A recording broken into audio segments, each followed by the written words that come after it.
Jessica Crow. I'm the founder of Apogee and the host of Change Leader Insights, which is a podcast all about leadership and change. And we think about it in three different ways: self-leadership, team leadership, and change leadership. And today I have here with me Jodi Brandstetter. She is the CEO of Influence Network Media. She's the author of 3 books. She's a lead facilitator for By Design Brainery, and she's a brand strategist. And when I first spoke with Jodi, I was really impressed with her knowledge of design thinking, not only how she applied it to her role when she was in HR to improve processes and value delivery, but how she's applied it to her own life, from taking the leap from being an HR professional to becoming an author, a publisher, and a coach. And design thinking is a really hot topic in leadership change and innovation. So I'm really happy, Jodi, to have you here on the show today. Thank you so much for making time. I know I gave a little bit of an overview, but how about your backstory? Tell us who you are and how you got to where you are today. Yeah, thank you for having me, Jessica. I'm so excited to chat with you again. Our first conversation, I thought, went really well. So I'm excited to be here. And so my name's Jodi. I'm originally from Indiana. I live in Cincinnati, Ohio now. I've been in HR, mostly talent acquisition, for over 20 years. Like, I'm almost on my 25th year. So I've been in it for a while. Yes, it's been a lot of experience. But the last 5 years, I started my entrepreneur journey, decided to leave corporate America. I wanted flexibility. I wanted to own my own job, my own career, be my own boss.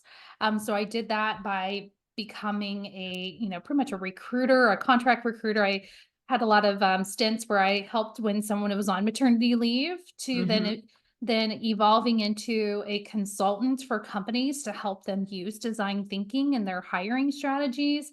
And now, I really focus on helping people brand themselves in the way they want to be branded, but also elevate their careers, their companies through design thinking methodologies. Yeah, which is so incredible. So for those of the listeners that aren't familiar with design thinking, what is that exactly? Yeah, so it's a methodology. If you know Lean or Six Sigma, like all of these are methodologies that you can use when you're trying to solve a problem, you have a challenge. What design thinking does differently is that it looks at the challenge not just in a business perspective, but through the lens of a person. Every challenge we have in an organization deals with people. Absolutely. Yes. So if you want to be able to solve a problem that people have, you really need to think about them too. And so that's what design thinking does. It looks at the lens of, is it desirable as far as like how you're going to solve this problem? Will people do it? But then they also look if it's feasible and viable for the business. You can't move forward a process that's awesome for people if it's going to hinder the company. So you really have to have a nice little blend of making sure it works on both sides. And that's exactly what design thinking does. Yeah. And I think that's why people who are practicing change management, full-time practitioners, are so interested in learning more about design thinking, because what we do as change leaders is think about the needs, the experience of the people that are impacted by those innovations, the changes that are happening in the organization. So there's a lot of synergy there. When you and I first spoke, you even applied design thinking to your, how you made the decision to move from where you were to becoming an entrepreneur. What was that process like for you? Because, as we think about self-leadership, team leadership, change leadership, that's sort of a great starting point, that foundation of, what do I need as myself? Yeah, absolutely. I think a lot of times we forget to check in on ourselves and understand our needs, our wants, and our desires. We think about everyone else, right? Our families, our companies, the businesses that we work for. And so when I was transitioning from corporate America to being an entrepreneur, one, I didn't know what design thinking was. So everything that I was doing that was design thinking focused, no clue that there was a methodology for it. But, one thing that I've always believed in is that failure is actually a positive thing. It helps you learn and grow. So every time I failed as a business owner, I took that experience and said, how can I do it better next time? Or was that the Yeah. right route for me? And, when I was transitioning from corporate America to entrepreneur, the first thing I did was I did what was easy, what I could Hmm. do simply. And that was go straight into being a recruiter. I've been Hmm. that my whole life.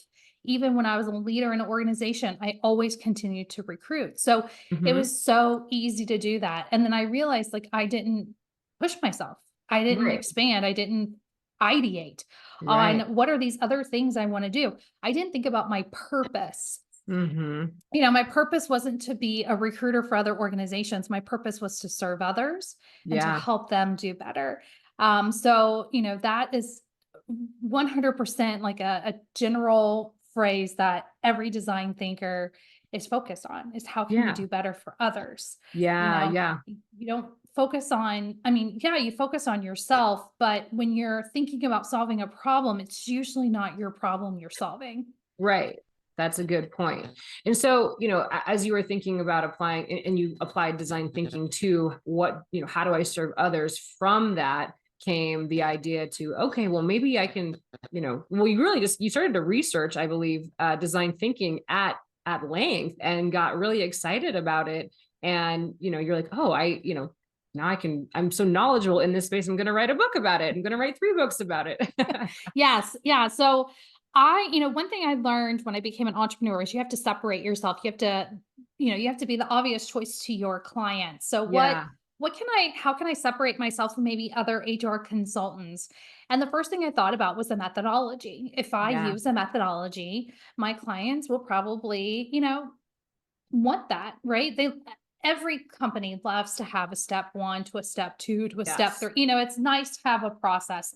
And I am extremely process driven in general. Mhm. So I Mhm. started researching methodologies, came to design thinking and thought, that's interesting, and kind of just put it in the back of my mind. And then I was at a HR conference and there was a design thinking course, and I was like, "Ooh, I'm gonna go." And then I sat there going, "I love this."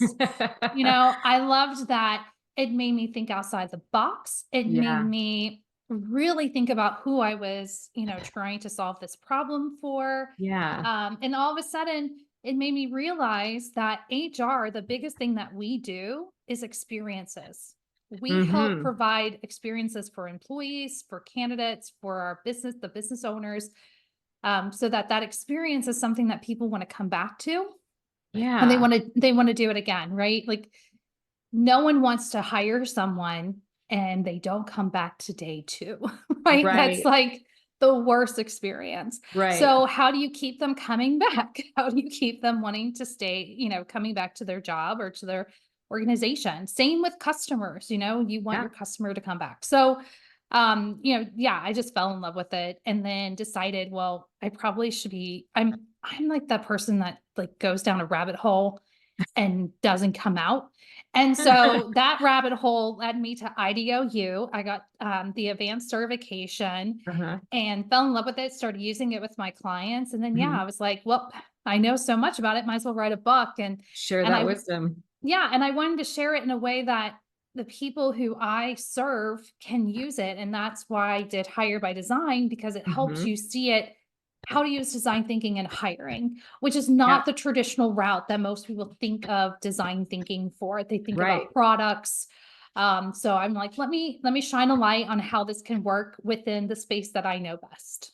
Yeah. And I think that, it's very relevant for change management professionals. And many are actually in HR organizations today, or there's HR professionals who are required to leverage their change management skills because what they're doing is rolling out programs and processes and policies that impact the end user. And, you mentioned you want the hiring, the candidate to come back, you want the customer to come back. And in the change management world, you want to have your end user accept, adopt, and sustain the change. And that sustainment piece means that's resilience. They're coming back. They're not quitting their jobs. They're not having their, morale affected.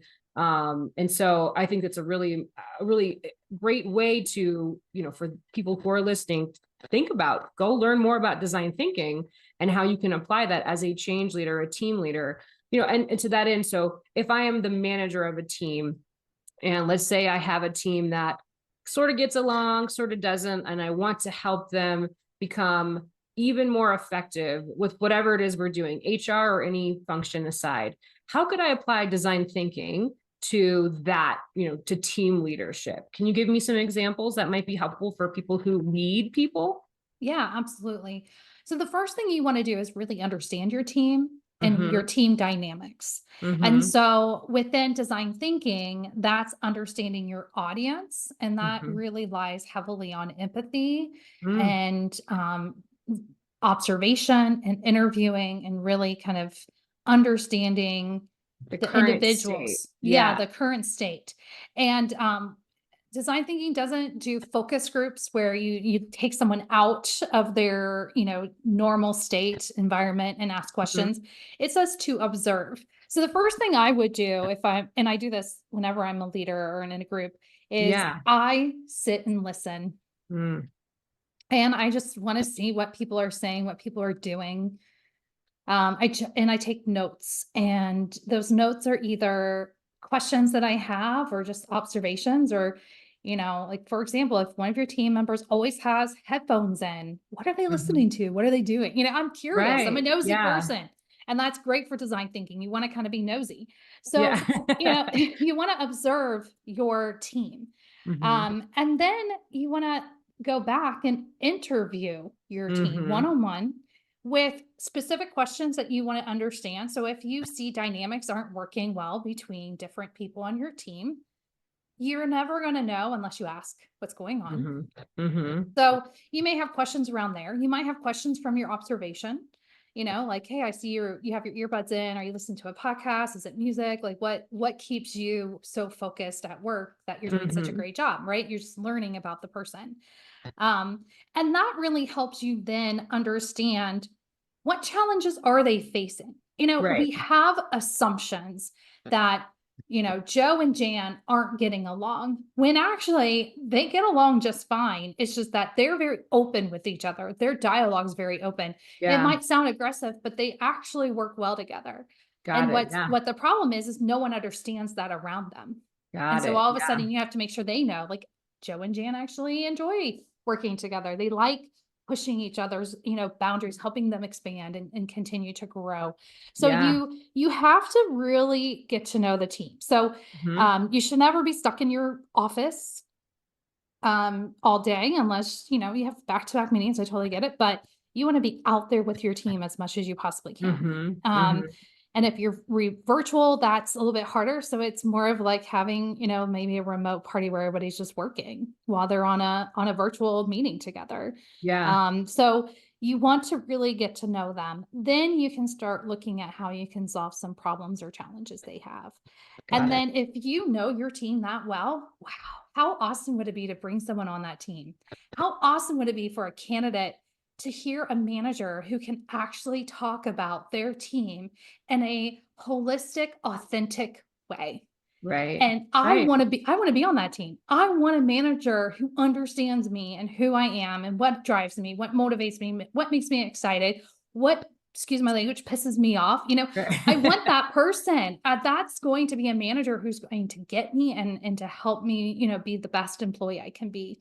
So Yeah. really having a good understanding, a good foundation of what your team is going to help you bring the right new team players into your team.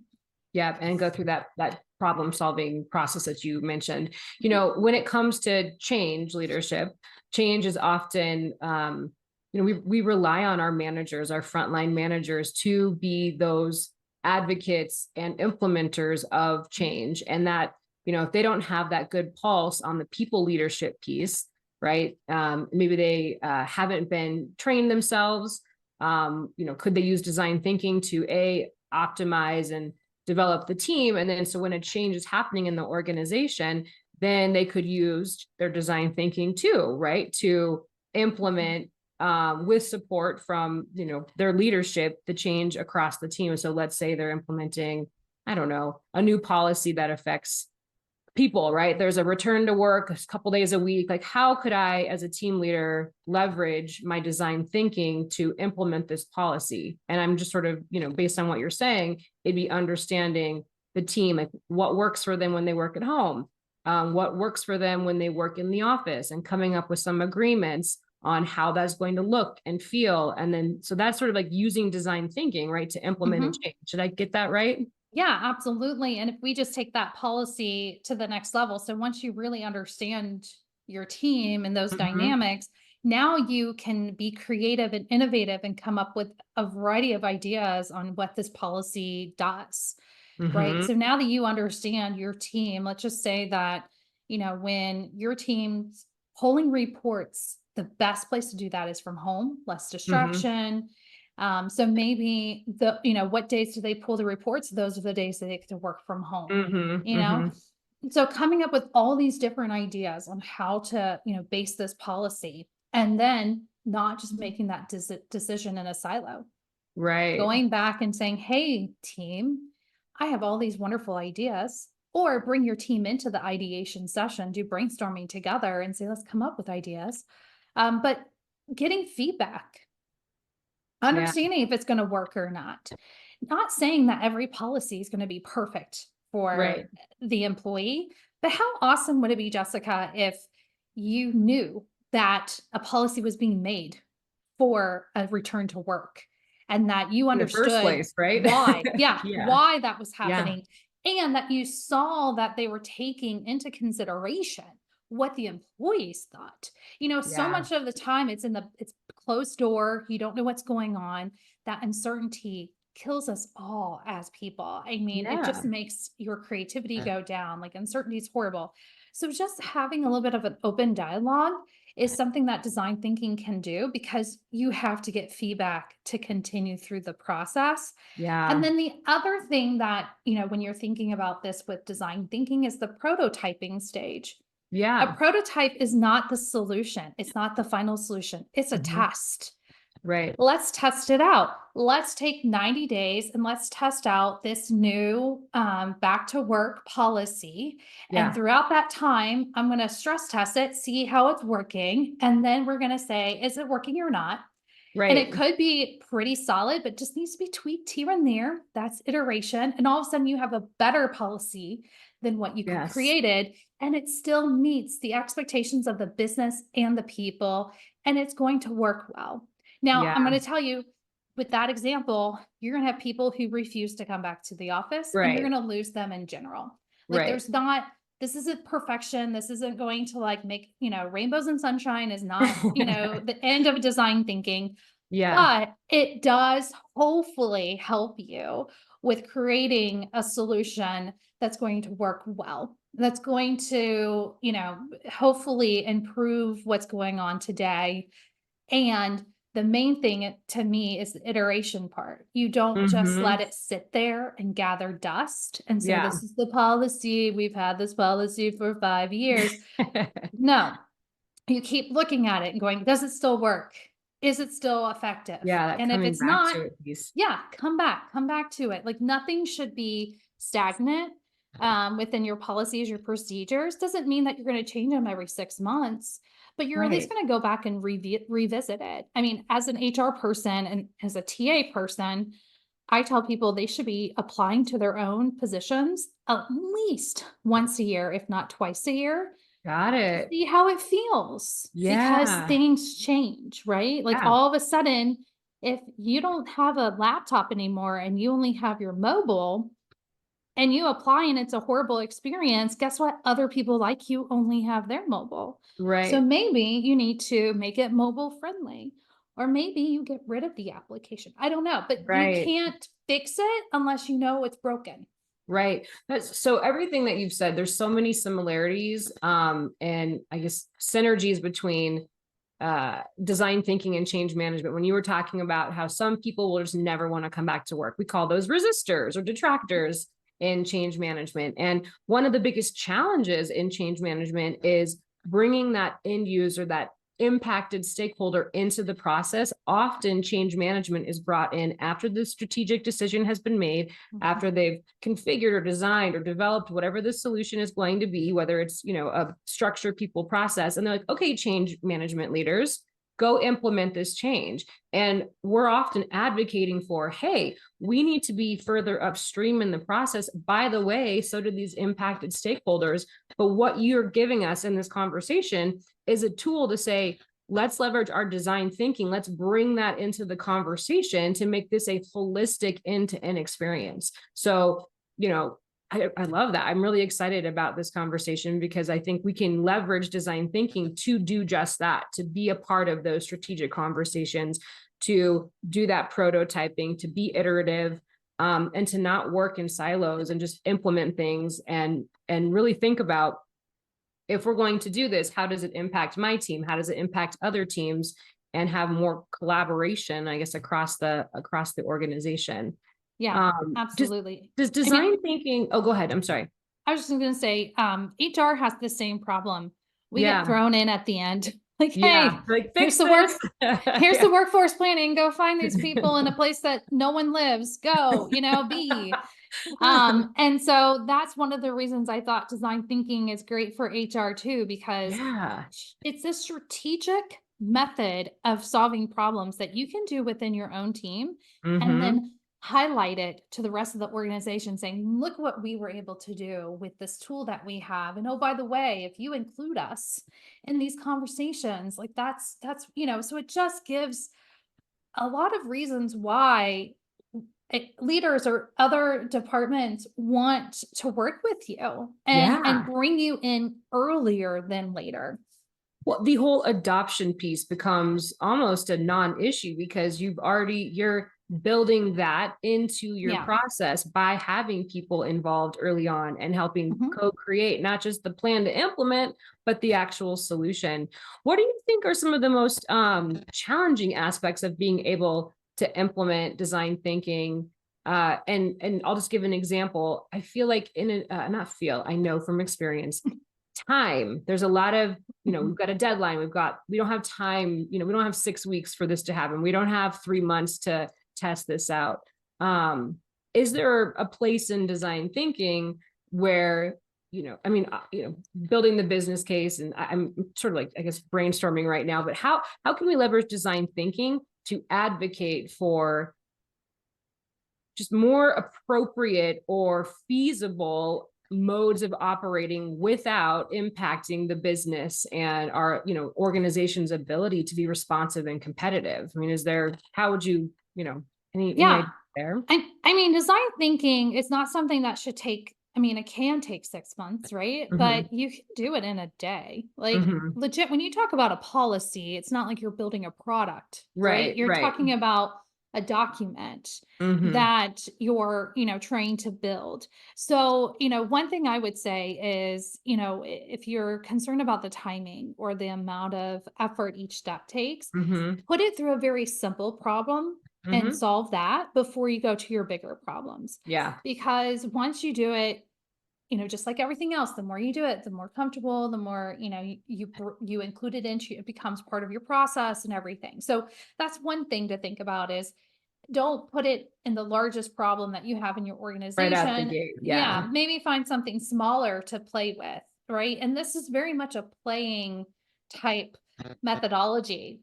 You want to be engaged, you want to be, exploring. So, definitely making it a little bit more of a fun situation is also a perk and a benefit of design thinking. But the other thing about design thinking too is, I don't know, most probably design thinkers probably like don't like when I say this, but you don't have to do the whole thing.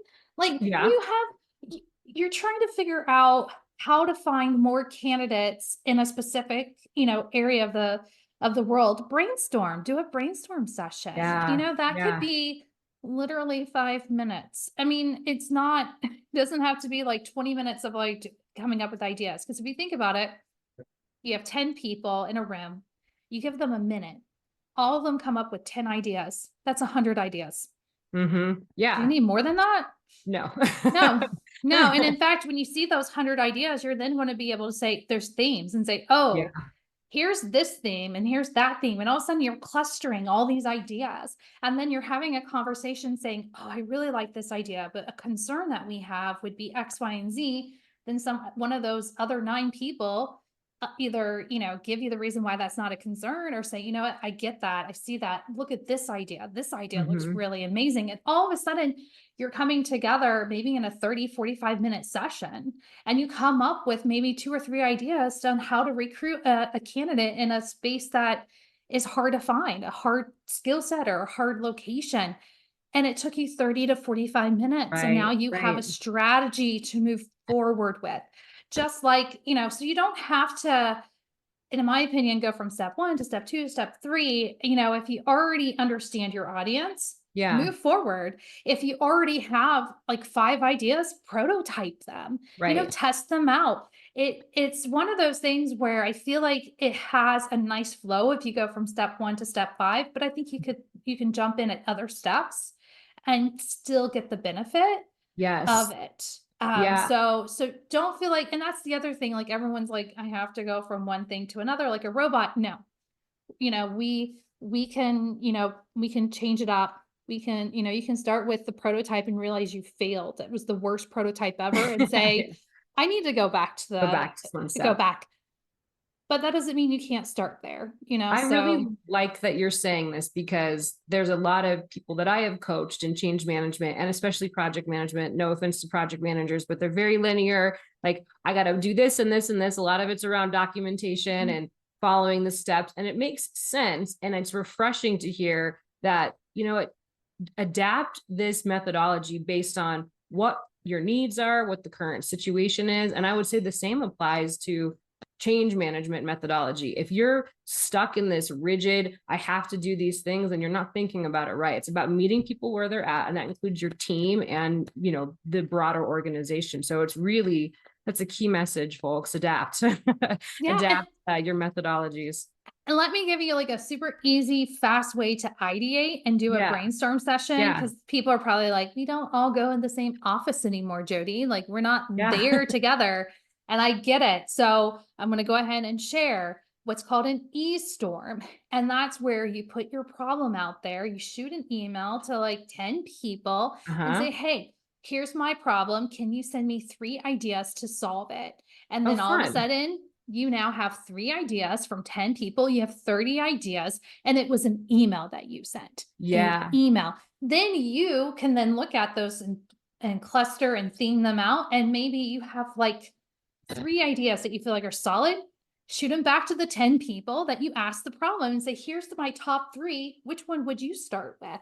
Yeah. Oh, It's I love that. not like, I feel like everyone wants to make it so structured and so like perfect. And Right. just, we're not in a perfect world, and we're never going to be in a perfect world. So even if you just try a little bit of design thinking here and there, I think it's really going to benefit you. Yeah, absolutely. And I think, the key message too is make time for it. I think we get so stuck in our patterns and habits and processes, to your point, that we're not thinking about how can I do this better with the end user in mind.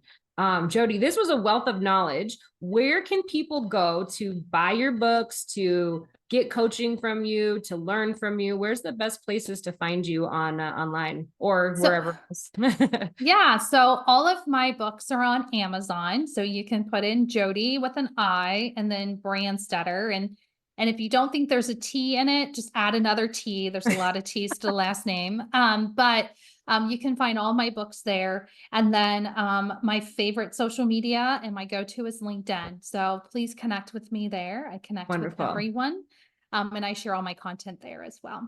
Perfect. Okay. Well, Jodi, this was great. I'm so grateful that you took the time to explain design thinking, to put it into really relevant, easy to understand examples. I have no doubt the Change Leader Insights community is going to benefit from this conversation. So thank you for making time to share your wisdom with us. And yeah, check out Jodi, LinkedIn, go to Amazon, buy her books. I have bought one of her books. I actually got the HR by Design, so it's in the mail. I can't wait to read it.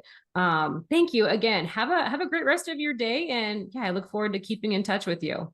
Yes, thank you. I love the conversation, and And yeah, I hope this helps. And like I said, just try to dabble in it a little bit and see what Yeah. it does. Yeah. And if it doesn't work, that's okay. Find something that works for you, but at Awesome. least try. Absolutely. Great message. All right. Thanks again, Jodi. Have a great day. Thanks.